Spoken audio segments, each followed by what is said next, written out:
줌이니까 서로 소통하기 좀 어려운데 카메라 보고 이렇게 하게 됩니다.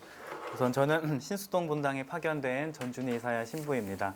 앞에 얘기하신 거 다 거짓말이고요. 그냥 신수동 본당 보좌 신부입니다. 그리고 어쩌다 보니까 이렇게 하고 있는데 그냥 오늘은 무슨 제가 뭐 많은 얘기하기보다는 그냥 이 평화 담화를 읽고 제가 느낀 점들 성찰하는 거 정도 가볍게 좀 들어주시면 좋겠습니다.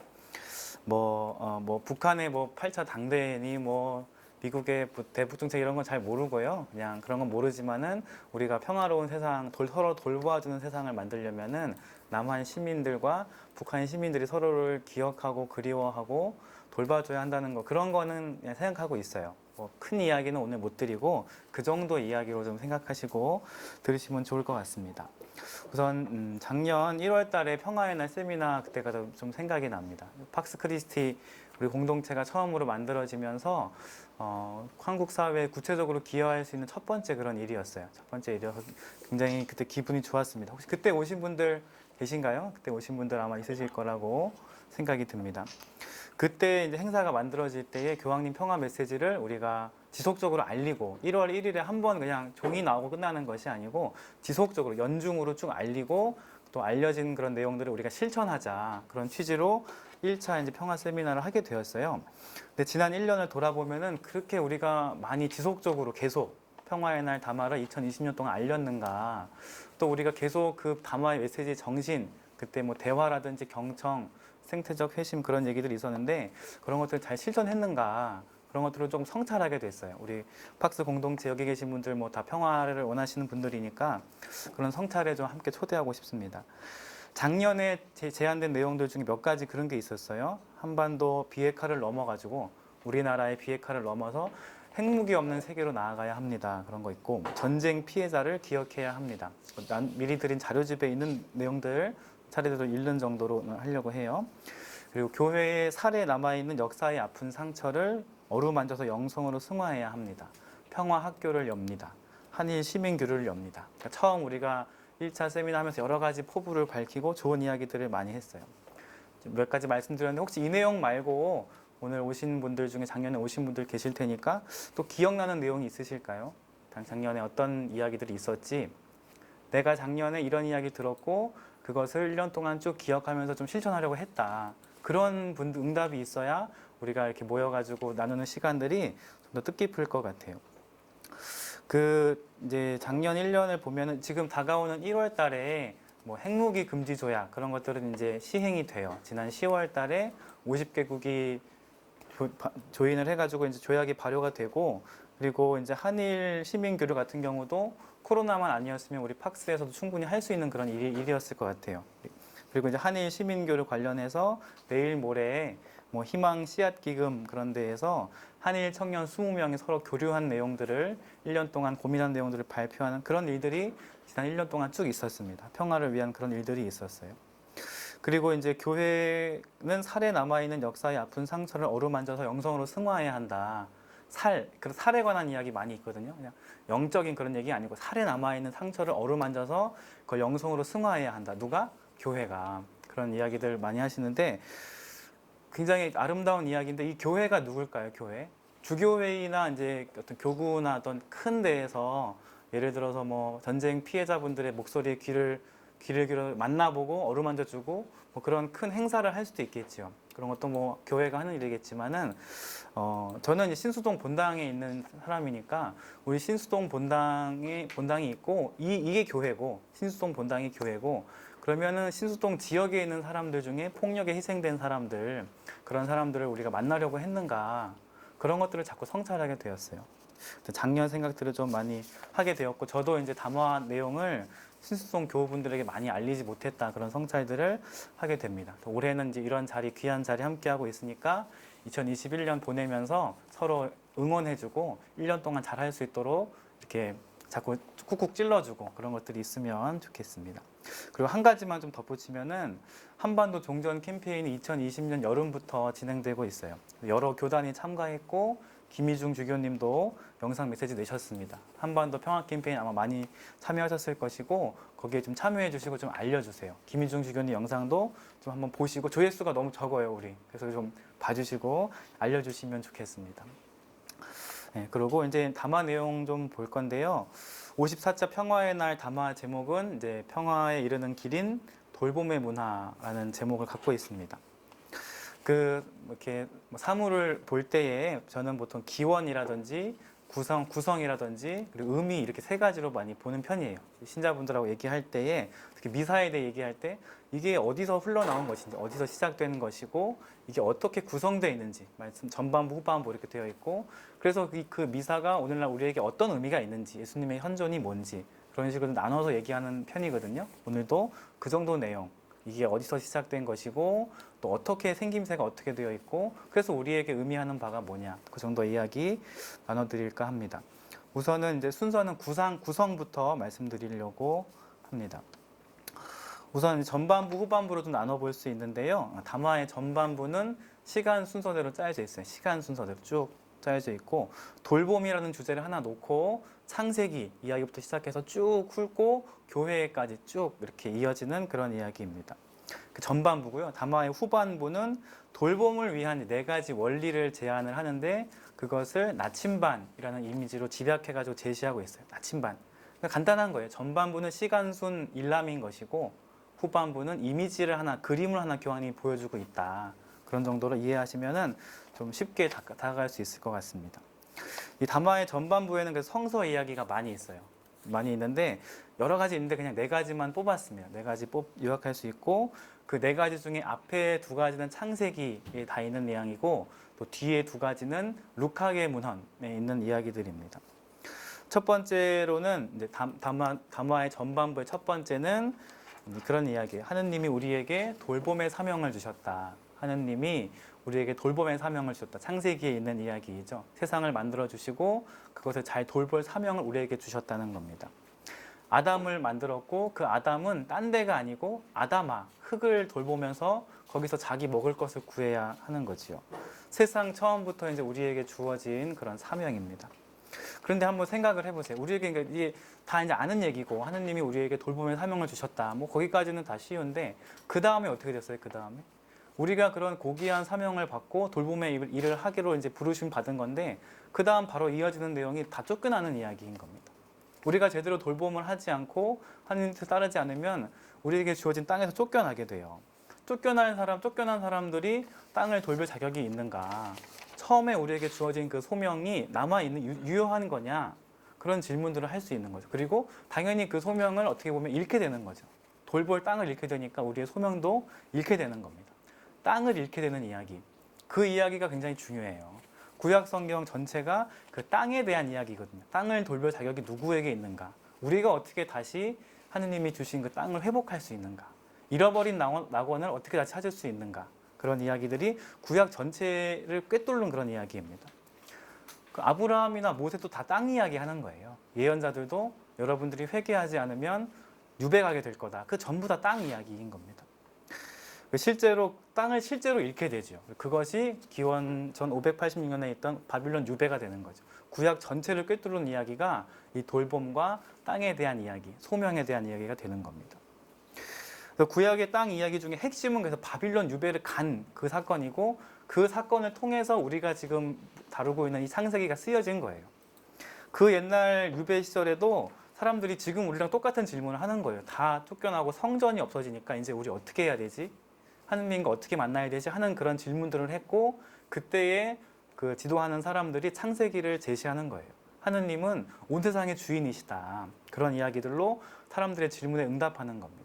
그리고 신약에 와서도 비슷해요. 신약에 와서도 기원 후 70년에 예루살렘 성전이 함락이 됩니다. 그때 똑같은 거예요. 지금 우리처럼. 우리 미사 못하고 헤매는 것처럼 우리 이제 어떻게 해야 되지? 그런 똑같은 질문이 있는 거예요. 그리고 그때의 유다교 지도자들이 모여가지고 구약 성경 정경을 이제 목록을 이걸로 하자. 그런 걸 해요. 그러니까 그 전까지 그러니까 예루살렘 함락 전까지는 유다교가 성전 중심의 그런 사두가의 중심의 그런 종교였는데 함락 이후에 말씀 중심, 회당 중심의 교회로 바뀌게 되는 겁니다. 이런 식으로 성전을 잃게 되면 사람들이 신학적으로 답을 하게 되는 겁니다. 그리고 오늘날 우리도 성전을 잃은 거잖아요. 코로나로 잃게 되었고 이제 오늘날 우리도 새로운 토대를 받는 겁니다. 구약 시대 사람들은 창세기를 썼고 신약 시대의 유다교 사람들은 랍비 유다교를 만든 거예요. 만들었고 오늘날 우리는 마을을 돌보고 사람을 돌보자 그런 초대를 받고 있는 겁니다. 어느 시대에나 위기가 있고 거기에 대한 응답이 있는 것이었습니다. 하여튼 그게 창세기 우리가 받은 소명을 잃게 되는 것, 다시 찾는 것 그런 것들에 대한 이야기였습니다. 전반부의 두 번째 성서 이야기는 역시 창세기인데 우리 하느님이 단지 우리에게 돌봄의 소명을 주었을 뿐만 아니고 하느님 자신부터가 제일 좋은 모델이셨다. 제일 좋은 돌봄 노동자셨다는 거예요. 하느님이 카인에게 보호의 표시를 해둡니다. 그러니까 땅을 잃고 쫓겨나고 폭력으로 형제를 죽인 그 카인에게 하느님이 너를 지켜주기 위한 표시를 해주시는 거예요. 그가 상해를 입지 않도록 해주는 겁니다. 담화를 읽으면 딱딱한 부분도 많은데 이 이미지가 참 좋았어요. 하느님이 카인에게 주는 그 보호의 표지. 너가 비록 죄가 있고 부족하더라도 너를 지켜줄 것이다라는 그 하느님의 돌봄 노동인 것이지요. 그래서 이제 그런 질문이 떠올랐습니다. 나는 그럼 지금까지 누구에게 이 돌봄의 표지를 준 적이 있는가? 보호의 표지를 준 적이 있는가? 돌아보니까 그렇게 많지는 않은 것 같아요. 제가 별로 많지는 않은 것 같고 부모님들이라면 아니면 수도회나 여기저기 책임 맡은 분들은 자기가 돌보는 자녀분들이나 그런 분들에게 그런 표시를 줬을 거예요. 특히 부모님들은 다 자기 자녀에게 그런 보호의 표지를 주는 거죠. 저도 이제 생각해 보면 어릴 때 아버지가 저를 안고 막 시편을 읽어주시던 그런 기억들이 나요. 그때 그 부모님들의 마음, 그런 것들이 좀 기억이 납니다. 그래서 본당에서 이런 카인의 표시라는 그런 제목으로 이 평화의 해를 보내면서 돌봄의 해를 보내면서 우리가 한 명씩 책임지자. 내가 너에게는 돌봄의 표시를 주겠다. 그런 식으로 카인의 표시, 보호의 표시라는 제목으로 본당에서 이벤트나 캠페인을 좀 하면 어떨까 그런 생각이 문득 들었습니다. 하느님이 제일 좋은 돌봄 노동자였다는 그런 얘기인데 그 뒷부분에 보면 또 다른 이야기들이 또 따라오고 있어요. 카인의 표시 이야기 뒤에 인상적인 내용이 하나 나오는데 라멕이라는 사람 이야기입니다. 보통 이제 성경 말씀에 잘 안 읽기 때문에 잘 모를 수도 있을 것 같아요. 라멕이 이제 그런 이야기를 합니다. 나는 내 상처 하나에 사람 하나를 죽인다. 카인을 해친 자가 7배로 갚음 받는다면 라멕을 해친 자는 77배로 갚음을 받는다. 자기가 그렇게 선언을 하는 거예요. 라멕이. 카인은 이제 하느님이 너를 지켜줄게. 너가 지금 쫓겨나고 실패한 사람으로 가지만은 나는 널 지켜주고 돌보아 줄 것이다. 하느님께로부터 카인은 받는 거라면 라멕은 그런 게 아닙니다. 라멕은 자기가 선언하는 거예요. 내 상처 하나 나면은 나는 사람 하나를 죽일 거다. 스스로 선언하는 그런 이야기인 거예요. 그러니까 뭐 좋게 보면 셀프 돌봄인 걸 수도 있는데 아무튼 간에 자기가 한다는 겁니다. 자기가. 그래서 오늘날 이제 카인이 누구고 또 라멕이 누구냐 그런 것들을 좀 생각해 보았습니다. 좀 이런 이야기 좀 생각해 봤어요. 자료집에 있는 내용입니다. 지구를 돌보기 위해서는 우리가 육식을 좀 줄여야 돼요. 그래서 지금 하고 있는 이제 금육 같은 거로는 택도 없고 저는 허육을 해야 된다고 생각해요. 허육. 금요일 날만 고기를 먹지 맙시다가 아니고 먹을 수 있는 날이 따로 있는 거예요. 이제 이런 얘기하면 항상 이제 웅성웅성거리고 이제 막 이렇게 하시는데 아무튼 저는 허육을 해야 된다고 생각해요. 탄소 배출의 굉장히 많은 부분이 이제 고기에서 나오는 거거든요. 그래서 이제 꼭 해야 될 것 같은데 이제 뭐 허육을 하게 됐다고 쳐봐요. 근데 어떤 사람이 이제 막 하다가 고기가 너무 먹고 싶어가지고 허육을 어기고 치킨을 사 먹었습니다. 또 어떤 사람이 이제 여러분들 여기 많을 거예요. 막 플라스틱 줄이고 막 쓰레기 잘 하다가 어느 날 급해가지고 생수병 샀어요. 했어요. 막 그런 실패하는 경험들이 있습니다. 그럴 때에 이제 좀 기분이 안 좋잖아요. 내가 지구에 또 죄를 졌고 좀 부족함이 많다. 그런 죄책감이 시달릴 때에 이때에 하느님이 그 사람들에게 카인의 표시를 해줄 거라고 생각해요. 너 괜찮다. 다시 한번 노력하고 괜찮은 거야. 그렇게 얘기해 주실 것 같은데 그럼 라멕의 표시를 가진 사람들은 누구냐? 자기 손해를 안 보려는 그런 사람들인 거죠. 뭐 지구가 어떻고 뭐 이웃이 어떻고 내 상처 하나에 사람 하나 죽일 거다라고 얘기하는 사람들이 있잖아요. 오늘날 있어요. 내 생활의 편의를 내려놓을 수가 없는 분들. 지금 우리가 사실 뭐 줌으로 하고 이런 인터넷 환경이나 먹는 거 전부 다 엄청난 석유를 쓰고 있는 건데 이 생활 환경을 모든 사람이 누릴 수 없어요. 아무리 얘기해도 그래 뭐 그거는 그런 거지 뭐 내가 어떻게 할 수 있는 건 아니야. 내 문제는 아니고 나 때까지는 아니야. 그런 거 우리 다 있잖아요. 그런 면들이 이제 라멕인 것이지요. 지구 반대편 사람들이 우리의 생활 때문에 다치고 불편해도 우리는 그냥 우리 생활을 지킬 거다. 내 상처 하나 나면은 사람 하나 죽일 거다라고 생각하는 거. 그런 것들이 이제 돌봄을 거스르는 그런 람에게 삶인 것이지요. 그리고 이런 게 뭐 누굴 비난하는 게 아니고 제 안에 있거든요. 제 안에 돌아보면 그런 마음이 분명히 있어요. 불편해지기 싫고 환경 위기인 거 다 알지만은 뭐 어떻게 뭐 그런 거 다 제 안에 있는 그런 이야기입니다. 그래서 전반부의 절반 소개해드린 거고 그 창세기 이야기입니다. 창세기 이야기인 거고 제가 주어진 시간에 한 뭐 절반 정도 썼는데 나머지 이제 전반부에 또 세 번째, 네 번째는 쉬운 거예요. 뭐 좋은 사마리아인 이야기 그리고 초대 교회에서 궁핍한 자가 없다 그런 이야기들이 있습니다. 그거는 직관적이라 생략하고요. 회칙의 전반부는 이렇게 시간 순으로 창조 때부터 교회에 이르기까지 쭉 돌봄에 대해 이야기하는 거예요. 세상 창조의 돌봄, 카인의 돌봄, 안식일의 돌봄, 예언자의 돌봄, 예수님의 돌봄, 초대교회의 돌봄 다 그 얘기를 쭉 한 궤로 꿰고 있는 겁니다. 전반부고요. 후반부 내용은 뭐냐면 사회교리 원리를 제시하는 거예요. 인간 존엄성의 원리, 연대성의 원리, 공동선의 원리 이렇게 하고 거기에 이제 피조물 돌봄의 원리도 추가하시는 겁니다. 그 후반부 내용 중에 한 구절을 뽑으면 이렇습니다. 저는 모든 사람이 사회교리 원리라는 나침반을 자기 손 위에 올려놓고서 불평등을 극복하는 예언자가 되어주기를 요청합니다. 자기 손에 나침반을 놓고 불평등을 극복하는 예언자가 되어달라. 그러니까 사회교리 원리를 활용하라는 얘기인데 여러분들 혹시 일상에서 하루하루 뭐 기도하시거나 뭐 하실 때 사회교리 원리를 두고 식별해 보신 적이 있으신가요? 있으실 거예요. 해보신 분들은 아시겠지만 전통적인 그 7가지 원리는 그 숫자가 너무 많고 어렵잖아요.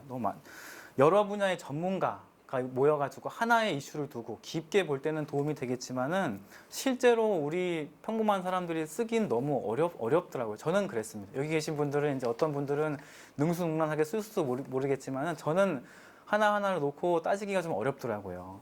예를 들어가지고 오늘 뉴스에 뭐 N번방 이야기가 예를 들어서 N번방 이야기가 나오고 인천공항 정규직 반대한다는 얘기 나오고 그리고 낙태죄 얘기 나오고 이런 거 나왔을 때 그 3가지 뉴스가 나왔다. 그럼 그걸 두고 사회교리 원리를 하나씩 적용할 수 있는가? 그럼 그것만 해도 21가지 이야기가 너무 복잡하고 그 이슈가 끝이 없잖아요. 계속 쏟아지는 이슈들이고 그걸 어느 세월에 나 한 명이 그걸 어느 세월에 식별을 하고 과제를 찾고 오고 어느 세월에 그걸 해요. 못한다는 거죠. 저는 못해요. 못하겠고 그런 마음이 있을 때 교황님이 얘기하는 그 나침반 이미지가 굉장히 반갑더라고요.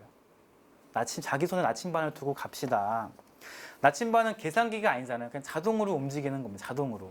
얼마나 편해. 그냥 가만히 두면은 자동으로 움직이는 겁니다. 우리는 필요할 때 나침반을 꺼내 들기만 하면 어디로 가야 되는지 알 수 있어요. 그 이미지가 굉장히 좋았어요. 돌봄을 할 때 어떻게 해야 되는가. 그 방향을 알 수 있게 되었습니다. 그리고 또 나침반은 물론 내가 개인이 들고 있는 거지만은 다른 사람이 들고 있다 하더라도 다 같은 방향을 보고 있는 거예요. 그러니까 따로따로 가는 거겠지만은 방향이 같은 겁니다. 그거를 서로 확인해 볼 필요가 없어요. 다 아는 겁니다. 저 나침반, 내 나침반 다 똑같은 데로 향하고 있는 거예요. 좀 떨어져 있지만 연대하고 있는 그런 느낌이 있습니다. 나침반 바늘이 좀 누가 장난쳐가지고 막 흔들흔들 해도 다시 원래대로 돌아옵니다. 나침반은 자동인 것이고 같은 방향을 지향하고 있는 것이고 또 흔들리더라도 다시 원래 방향으로 돌아오게 돼요. 그것이 나침반입니다. 그리고 나침반은 자기 주머니에 있는 거예요. 자기 주머니. 저기 뭐 시청 광장이나 뭐 널찍한 데다 나침반 세우면 그게 무슨 소용이 있어요? 아무 소용이 없잖아요. 아무도 보지 않을 겁니다. 자기 주머니에 가지고 다니는 그런 휴대용인 것이지요. 저 옛날에 있던 그 좋은 사마리아인도 나침반을 가지고 있었을 것 같습니다. 그리고 나침반 이미지라는 것 정도만 이야기 드리고요. 담화의 구성을 전반부와 후반부로 요약을 했는데 전반부는 뭐냐 그래서 이렇게 많은 사례들이 있어요. 쭉 우리가 돌봄으로 쭉 살아왔습니다. 많은 사례가 있으니 올해 우리도 잘 해봅시다. 그런 응원인 것 같고 또 후반부는 우리의 소박한 행위, 뭐 나침반 하나 들고 이렇게 좀 하는 우리 눈앞에 벌어지는 그런 일들이 그런 것들이 곧 평화를 이루는 것입니다. 라는 격려, 응원이고 격려 그렇게 이번 담화를 이해했습니다. 그것이 이제 이 담화의 전반부, 후반부로 하는 구성을 본 것이고요. 두 번째로 이제 이 담화가 어디서 온 걸까를 생각해 봤어요. 출처가 어디고 출발점이 어디고 기원이 어디냐. 많은 분들이 작년 10월에 교황님이 내신 사회 해칙 모든 형제가 이 담화에 담겨 있다 그런 얘기들 많이 하세요. 그래서 그 모든 형제를 좀 읽어봤어요. 읽어봤더니 좋은 사마리아인 이야기를 엄청나게 길게 풀이해 두셨더라고요. 그래서 이 대목에서 오늘 평화의 날 담화를 돌봄으로 이름을 지었구나. 그 사마리아 이야기에서 그 회칙에 이제 백일항에 그런 내용이 있습니다. 부상당한 남자가 길가에 쓰러져 있고 그 옆에 사람들은 내적인 부르심에 주의를 기울이지 않습니다. 그 사람들은 자기 해야 될 일에만 관심을 갖는 거예요. 그 쓰러진 남자가 중요하지 않다. 그렇지만 좋은 사마리아인은 여행을 중단하고 자기 계획을 변경해서 그 사람에게 다가갔다. 그런 모든 형제의 회칙에 있는 내용입니다.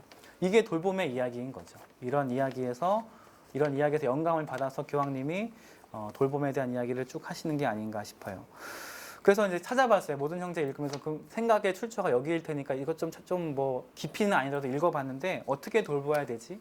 누구를 돌봐야 되지?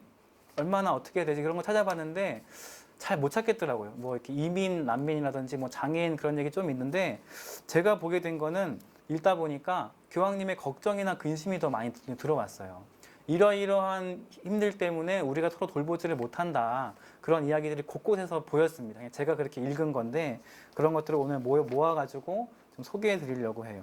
돌봄을 방해하는 힘들이 있다. 우리가 서로 돌보지 못하게 하는 힘들이 있고 제가 찾은 것은 8가지였습니다. 그 모든 형제에서 찾은 것들입니다. 그것들을 오늘 소개해 드리는 것으로 좀 마치려고 합니다. 8가지 첫 번째 이야기는 이제 무관심이었어요. 우리가 서로 무관심하면 당연히 돌보지 못하는 거죠. 그 회칙 30항에 보면은 환상의 속임수 뒤에 자리하고 있는 환멸의 딸인 무관심이 세상을 지배하고 있다. 교황님이 이제 시적으로 이렇게 표현을 하고 있어요. 환상의 속임수 뒤에 자리하고 있는 환멸의 딸인 무관심이 세상을 지배하고 있다. 자료집에 있는 표현들이니까 좀 보시면서 같이 따라오면 도움이 될 것 같습니다. 그런 거죠. 먼저 속임수가 있고 그런 거예요. 우리가 뭐 세계에서 뭐랄까 사회에서 우리를 속이는 거죠. 너 이렇게 하면 돈 벌 수 있고 성공할 수 있고 행복할 수 있어. 이렇게 뭔가 환상적인 걸 우리를 속인다는 거예요. 그리고 대부분 우리는 실패하니까 1등은 한 명이니까 다 실망하고 좌절하고 환멸을 갖게 됩니다. 그럼 어떻게 돼요? 그럼 다 서로에 대해 무관심해지고 그런 식의 이야기를 떠올랐습니다. 작년 한 해를 보내면서 어떤 교구에서 이제 설문조사를 했는데 코로나 이후에 교구가 관심을 가질 주제가 뭐냐 그런 걸 물어봤어요. 우리가 코로나 이후에 뭐에 관심을 가져야 되냐? 그러면서 질문 그런 게 있어요. 교회가 차별과 혐오를 경계해야 합니다. 그런 거 있고 약자를 지원하고 연대해야 합니다. 그런 게 있는데 거기에 응답자들이 답을 어떻게 했냐면 0.7%. 교회가 약자들에게 차별과 혐오를 경계해야 합니다라고 응답한 분 0.7%였어요. 그리고 약자를 지원해야 합니다. 우리가 코로나 이후에 돌봐야 한다고 응답한 분 2%였어요. 그러니까 이 무관심이라는 게 딴 얘기, 남의 얘기가 아니고 우리 교회 안에도 좀 많이 있다는 거죠. 어떻게 0.7%가 나올 수가 있는지 굉장히 놀랐습니다. 약자 차별에 대해서 너무나 무관심하고 그냥 우리 교회 안에서의 평화만 우리 많이 얘기하고 있는 거 아닌가 좀 많이 걱정이 됐어요. 너무나 응답치가 낮아가지고 굉장히 무서웠습니다. 그래서 안타까웠고 그랬습니다. 하여튼 무관심에 대한 거 우리 주변에 많이 있고요. 그것이 돌봄을 막고 있고 두 번째는 망각, 잊어먹는 거예요. 마음이 있고 잘해주고 싶어는 하고 다 있지만은 시간 지나면 잊어먹는 거 많이 있잖아요. 이제 모든 형제의 그런 이야기들 있습니다. 이 보건 위기, 그러니까 코로나 이후에 만일 우리가 열광적으로 소비하고 이기적으로 살아간다면 그것은 최악의 일이 될 것입니다. 아무것도 우리 배우지 못하고 다 잊어먹는다. 얼마나 마스크 힘들었고 얼마나 많은 사람이 죽었는지 잊어먹고 그냥 끝나면 다 놀고 뭐 이렇게 먹고 그냥 살던 대로 석유 쓰고 이러면은 안 된다는 그런 이야기인 거죠. 그리고 이런 잊어먹음이 돌봄을 방해하는 또 커다란 힘이 됩니다. 또 첫 번째는 이제 무관심, 두 번째는 망각, 세 번째는 분주함이었습니다. 분주함. 그 회칙에 이런 구절이 있습니다.